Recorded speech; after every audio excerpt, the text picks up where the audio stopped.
y is equal to sine hyperbolic x, and we are going to find the derivative of sine hyperbolic x, right? So sign hyperbolic x के derivative find करने से पहले हमें ये पता होनी चाहिए कि जी साइन हाइपरबोलिक एक्स जो है ये बराबर होता है e power x minus e power minus x divide by 2, and cos hyperbolic x बराबर होता है e power x plus e power minus x divided by 2 के इक्वल होता है. Is it right? Okay, further आपको derivative of e power x का भी पता होनी चाहिए कि जी derivative of d over d x e to the power x का जो डेरिवेटिव है वो ई टू द पावर एक्स ही है. ठीक है, अगेन अगर पावर का आप डेरिवेटिव ले लें तो वो 1 के इक्वल होता है, तो आपके पास ई पावर एक्स ही आएगा.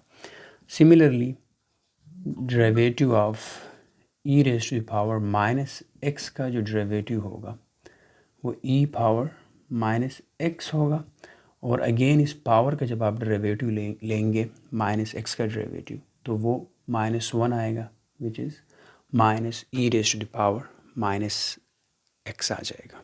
ठीक है, तो अगर आपको इन चीज़ों के बारे में पता है तो फिर आप साइन हाइपरबोलिक एक्स का डेरिवेटिव आप फाइंड आउट कर सकते हैं. ठीक है, so now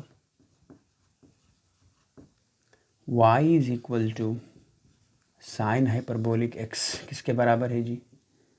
E power x minus e raise to the power minus x divide by 2 के बराबर है. So e power x minus e power minus x divided by 2. Is it right? Now differentiate with respect to x, right? आप differentiate करें both side with respect to x, तो ये बनेगा d y over d x is equal to d over d x of e raise to the power x minus e raise to the power minus x divided by 2. Okay, right side of the equation आपके पास constant multiple rule of derivative use होगा, जो कि constant को derivative से बाहर निकाल देगा. ठीक है, तो कांस्टेंट क्या है यहाँ पे? 1 डिवाइड बाई 2 आपका कांस्टेंट है, तो ये बाहर निकलेगा और डेरिवेटिव होगा d over d x of e raise to the power x minus e raise to the power minus x. Is it clear? Okay, further आप यहाँ पे डिफरेंस रूल यूज़ कर सकते हैं डेरिवेटिव्स का. ठीक है, तो डिफरेंस रूल क्या होगा कि ये डेरिवेटिव जो होगा ये फर्स्ट टर्म के साथ भी अप्लाई होगा और इसी तरह सेकेंड टर्म के साथ भी अप्लाई होगा. That is 1 divide by 2 derivative of e to the power x minus derivative of e raised to the power minus x. Is it right? Okay, now dy over dx is equal to 1 divided by 2 derivative of e power x. Derivative of e power x is e power x, तो यहाँ पे e power x आ जाएगा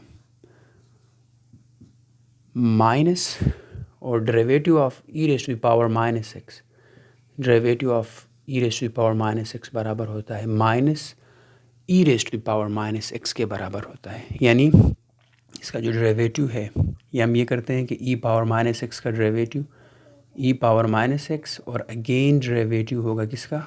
power का, जो कि आपके पास minus x है. तो ये बनेगा e raise to the power minus x dot minus x का डेरिवेटिव -1, तो ये आपस में मल्टीप्लाई हो गया, आपके पास minus e raise to the power minus x आ जाएगा. ठीक है, तो इसकी जगह रिप्लेस करें minus e raise to the power minus x minus e raise to the power minus x. Is it clear? Okay, इसको सिंप्लीफाई करें तो ये बनेगा 1 divided by 2 e raise to the power x, ये माइनस माइनस के साथ multiply होकर plus आ जाएगा, plus e raise to the power minus x आ जाएगा। ठीक है, so finally we get d y over d x is equal to e raise to the power x plus e raise to the power minus x divide by 2। ठीक है, और यही चीज़ जो है ये हमारे पास बराबर है कॉज हाइपरबोलिक एक्स के। ठीक है, तो यहाँ से आ जाएगा कॉज हाइपरबोलिक एक्स। सो हम ये कह सकते हैं कि जी derivative of d over d x, y की जगह अगर आप साइन हाइपरबोलिक एक्स रिप्लेस करें, so derivative of sine hyperbolic x is equal to cos hyperbolic x. So this is the derivative of sin hyperbolic x.